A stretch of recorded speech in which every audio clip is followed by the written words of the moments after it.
So I'm here to share with you a bit of my life. And my prayer is that as I do share it, you will experience not me, but the man and the God behind my life. You know, I walked into CCF 38 years ago. And when I walked in, I was living a double life at that time. But the beauty of that church, CCF then, was no one judged me. They just let me in. And the story I'm going to tell you is the story behind that hidden life. I was a single woman, no one knew me, but I was in need of God, and I didn't know how. You know, I grew up in the province, in Cebu. I had very good parents. There's nothing in my childhood I could blame and put some blame on because how I turned out. My parents did everything they could, raising 9 children, 8 of who were girls, with just being employees.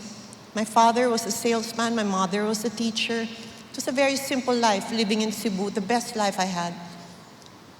Things changed when my parents were moved to Manila, and because of that, we had to go to public school. I went to UP Diliman and eventually finished my college there. However, my life really changed totally when I started working.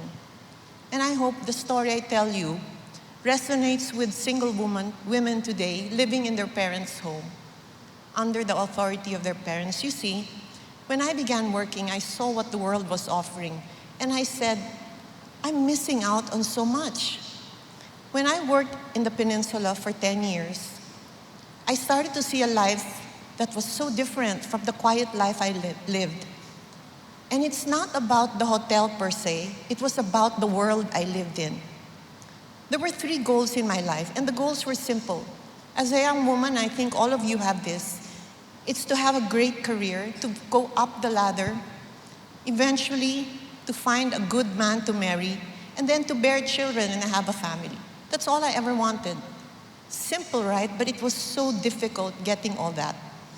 When I succeeded in my career, and this was beginning to change me, it took me time to get up in that ladder, 10 years. I changed. I became from a happy, contented woman. I was grabbing, I was greedy, I was ruthless. I stepped on people. I hurt many people to get up there. You know, I was not Zacchaeus seeking God. I never sought God. I was just living for my life, my own life. It was about this time that I got into relationships with men, because you remember, my second goal was to find a husband. I don't know why that was such an obsession. Maybe because I was approaching my 30s, and you know how it is for women, there's something as a countdown in those days. And I remember changing. I began evolving into a woman, whoever I had a relationship with, so that I could be the woman he wanted. Sadly, most of my relationships ended with them leaving me. It was very difficult to accept being abandoned and rejected by people we love. And it's about this time my dad, who was very close to me, said to me, Cindy, you're changing. There's something about you. You used to be a happy woman. Now you're irritable, you're impatient, you're always moody, and you're never home at night. I see you early in the morning. What do you do out there? You know, when you live in a home with a loving dad and you're a young woman, you don't see it as loving. You see it as controlling. You see it as, my father doesn't want me to be happy. And sadly, humanly, we only say that when they're gone. When it's too late to say, I never saw how much you loved me. I only saw how much you stood in the way of my happiness. So he told me that day, if you don't change, and by the way, I don't like the guy you're seeing, and if you don't end this relationship, it's only one thing.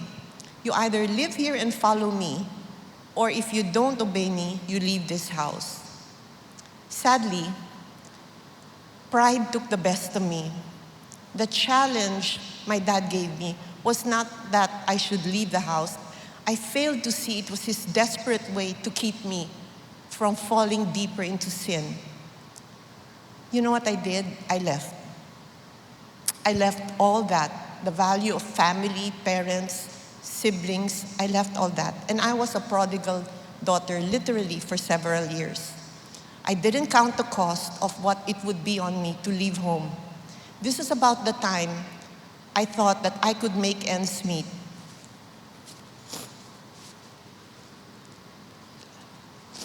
Have any of you ever starved? Because in my pride, I didn't realize I couldn't make ends meet. Half the month, I would literally be hungry. I relied on the hotel's free meal, so I would eat that day.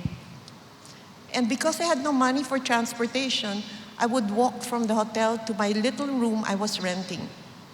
This might seem funny, but when I'd walk down Ayala Avenue, down Buendia to get to Dian Street, Makati, and you're hungry, what do you smell? I would smell the barbecue.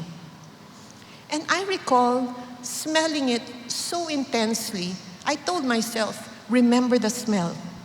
Because when I would be in my little room, I would have a cup of rice, and I felt I had barbecue and rice. It was that bad. And so my life remained that way. It was about this time that the general manager of a hotel said, today you're not going to have work this morning, you're all going to have a lesson. And we wondered, what lesson does he want the staff to have? It was a Bible study. In that Bible study, I heard about how Jesus came to save me, that sin was something that had to be paid for, that life could not be lived apart from Christ. I sat there at the table and I said, how ridiculous, how illogical, how impractical, how stupid. How can a man sit there with that Bible and tell me that life was about God? Honestly, I rejected God. I walked out that day and I said, that's the most funny statement I ever heard. And because of that, instead of listening, I decided to go deeper into my situation. Instead of turning to God, I decided to have one last relationship, thinking that my goal would be attained, that I would find a man who would marry me. It was about this time I completely morphed into a different person and realized when I looked in the mirror one day, I don't even know you. I sat in the mirror and looked at myself and said, Cindy, who are you? I had no family. I had no personality. I kept changing just to suit someone, only to find out at that time that, again, it didn't work. Because of this final breakup, I couldn't mask the pain. I couldn't hide the pain. And I had to find a solution. Instead of finding the right solution, I thought if I drank enough, if I took enough liquor, maybe I'll forget. And so it went on for a few weeks. In one really drunken night, I remember I was unable to even walk. I ran to the bathroom and I fell on my knees, really dizzy. I don't know, I'm sure some of you have gotten drunk, right? I'm not the only one. And I remember so desperately crying out, and that's the only time I remember saying, God, are you real? Did you really want to save me? And I said, if you are, save me. I don't like who I am. I don't like living this life, hiding my pain from people, pretending I'm okay at work, going home to this sad state, then waking up again and pretending I'm okay. Hiding and hiding my pain. I couldn't do it. And I said, Lord, if you're real, please save me. I want that gift. I want that life. I remember falling asleep, waking up, feeling so different, not knowing what happened. But the only thing in my mind was, go back home, go back home. And I did. I went back to my parents. Of course, it was a difficult reunion. But I said, God, if you are for me, who can be against me? I will walk with you. And this is when I stopped setting goals. And I said, Lord, from here on, I will only look at you. You choose my partner. You choose my future. This is about the time I walked into a Bible study 38 years ago when CCF had Bible studies in AIM. And I met Pastor Peter and Diona for the very first time. Since then, they have walked with me. Diona has walked with me to this very day. And I thank God that there is a God who doesn't look at what we've done. I thank God that there is a God who is willing to use anyone who has gone through anything in order for the bigger plan happen. I say this, that even now as a Christian and now being married to Joby, serving him in CCF Alabang, I realize when he saves a soul like mine and yours, it's not for our little plan of having a career, having a family. That's such a small plan, because the bigger plan is this, is willing to open up your life, the painful past, to give people the hope and the future that only God can give. And I hope that this little story of mine, that you didn't see me, but you saw the hand of God through all my stupidity, through all my rejection. He never rejected me. He gave me a future and a hope, and I think it's for everyone here and everyone listening. Thank you, Lord.